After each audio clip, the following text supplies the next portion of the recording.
सोलापुर शहर में पहले से ही पेयजल संकट बना हुआ है। कई इलाकों में 4 से 8 दिन में पानी की आपूर्ति हो रही है। इसी बीच उज्जैनी जलाशय की पेयजल पाइपलाइन फटने से हजारों लीटर पानी सड़क पर बह गया। घटना पर सांसद प्रणीति शिंदे ने महानगर पालिका की कार्यप्रणाली पर सवाल उठाते हुए कहा कि एक ओर जनता पानी के लिए परेशान है, वहीं दूसरी ओर लापरवाही से पेयजल बर्बाद हो रहा है। अतिशय गंभीर बाब आहे। आज महानगरपालिकेत आमची मीटिंग होती, 3-4 विषय त्या ठिकाणी होते आणि त्याच्यावर आम्हाला आढावा बैठक एक ह्या ठिकाणी घेतली होती। पण आता तुमच्या समोर पण काय बोलू, कारण का काही शब्दच राहिले नाही आहेत। एवढं या ठिकाणी महापालिका हे भ्रष्टाचाराचं केंद्र झाल्यास आढळत आहे आम्हाला। ऐन पावसाळ्यात नाला साफसफाईची कामं तो एक भाग आहे।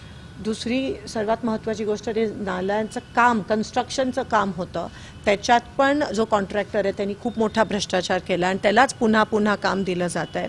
त्याच्यात फक्त 60% काम झालं आहे, उर्वरित काम झालं नाही आहे आणि होणार पण नाही आहे पावसाळ्यात।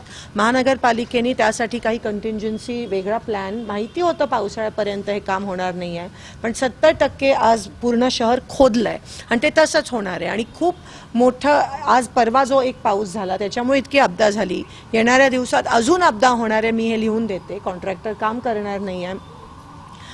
काही कामं त्या ठिकाणी झालेत, नाले साफसफाई पण 65 ठिकाणी झालेत। त्या उर्वरित जो मुरगी नाला असेल, शेळगी नाला असेल, मेन जे आपले चोक होणारे आहेत तिकडे नाला साफसफाई झाली नाही आहे। म्हणजे तुम्ही अंदाज घेऊ शकता की येणाऱ्या पावसाळ्यात काय परिस्थिती। मग महानगरपालिका नेमकं करताय काय, मला तेच विचारायचं आहे। तुम्ही नाला साफसफाई करत नाही आहात, तुम्ही नाल्याची उर्वरित कामं करत नाही आहात। तुम्ही म्हणताय समांतर जलवाहिनीला आम्हीच NTPCने त्यावेळेस निधी दिलेली, मुद्दामून लँड ॲक्विजिशन न करता कॉस्ट एस्केलेट झाला आणि अजूनही तुम्ही म्हणताय 4 दिवसाआड पाणी। त्यावेळेस हे रेकॉर्डवर म्हणालेले की आम्ही 2 दिवसाआड, अजूनही सोलापूर शहराला पाणी पुरवठा विस्कळीत आहे। 4-5 दिवसांनी पाणी मिळतं आणि ते पण काही ठिकाणी वेळेवर, आमच्या पूर्व भागमध्ये अजूनही वेळेवर पाणी येत नाही। आता काय कारण देत आहेत, आता कारण देत आहेत की WTP वॉटर ट्रीटमेंट प्लांट पाखणीमध्ये आहे, ती फॉरेस्टची जमीन आहे, ती फॉरेस्टची जमीन आहे। मग फॉरेस्ट आधी आपला प्लांट आहे, फॉरेस्टला आता सुचलं की ते आता त्यांच्याकडे म्हणून महापालिकेला देत नाहीत।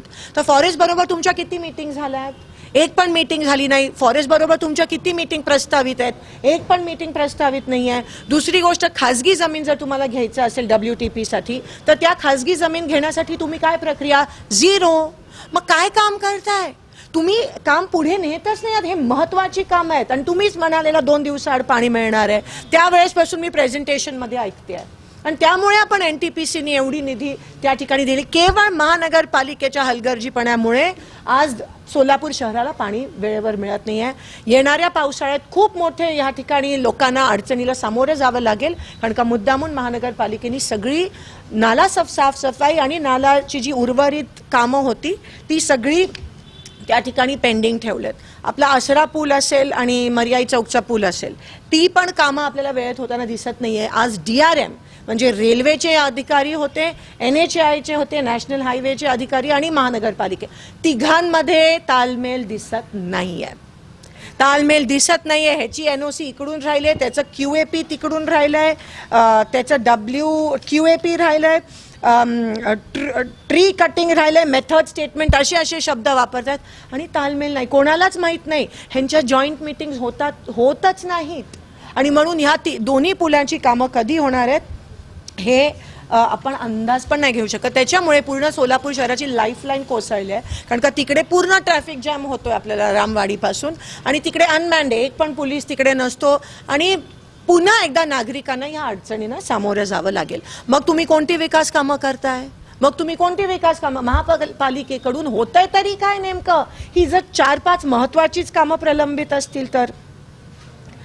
त्यानंतर आम्ही शुभ्रा आर्ट गॅलरी, आपली सोलापूरची वास्तू तुम्हाला माहिती आहे, त्यासाठी स्पेशल निधी आणलेली, मुद्दामून ते काम ठराविक लोकांनी आणलं होतं म्हणून ते काम थांबवलं, त्याची निधी लॅप झाली। मुदतवाढीसाठी एक पण पत्र महापालिकेकडून गेलं नाही। एकाची निधी लॅप झाली, एकाची निधी अजूनही आहे.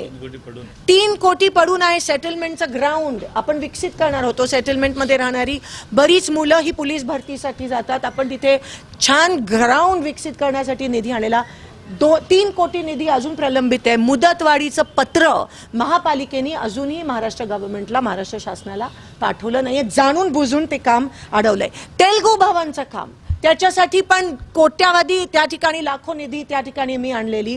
एक सिंपल NOC कलेक्टरचं ह्या लोकांना 2 वर्ष लागली आहेत घ्यायला. मुद्दामून ते काम आम्ही ठरवलेलं, म्हणून माझ्या तेलगू समाज बांधवांचं काम.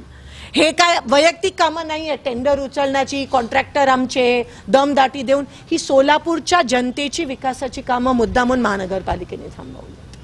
ती खास आम्ही आली. बरं चला, नगरोत्थान पण तुम्हाला माहिती आहे, नगरोत्थानचे फक्त 250 कोटी प्रस्तावित होते, फक्त 80 कोटी आलेत आणि 250 कोटी येणार नाही. महाराष्ट्र शासनाकडून है ना ठोस उत्तरं मिळत नाही आहेत. VCs मध्ये चीफ सेक्रेटरीला पण सांगण्यात आलं, ठोस उत्तरं नाही आहेत, कारण का ते पैसे कुठे वळवलेत हे तुम्हाला सगळ्यांना माहिती आहे. आणि नगरोत्थानची कामं, आणि मी आता विचारलं अधिकाऱ्यांना की नगरोत्थानचे उर्वरित पैसे आले नाहीत तर त्याचा काय इम्पॅक्ट होईल सोलापूर शहरावर. सगळं त्या ठिकाणी ड्रेनेजची कामं हद्दवाढीची आणि सोलापूर शहराची विस्कळीत होणार आहेत. कॉलेरासारखी परिस्थिती पुन्हा एकदा आपल्या सोलापुरात उद्भवली तर मला आश्चर्य वाटणार नाही ह्यांच्या हलगर्जीपणामुळे. आणि महाराष्ट्र गव्हर्नमेंट जे त्यांनी सांगितलेलं, जे वचन दिलेलं की नगरोत्थान, अतिशय महत्त्वाची योजना होती त्यावेळेस. या नगरोत्थानसाठी उर्वरित जी 200 कोटी निधी प्राप्त आहे ती मिळणार आपल्याला नाही आहे. आणि पुन्हा एकदा आपल्या लोकांना, भारताच्या नागरिकांना, सोलापूरच्या लोकांना हे शासन आणि हे प्रशासन वेठीस धरत आहे. परिणीति शिंदे ने जलापूर्ति और शहर के विकास कार्यों में बेहतर नियोजन की मांग की है. सोलापुर से ज्येष्ठ पत्रकार शाहजहां अता की रिपोर्ट.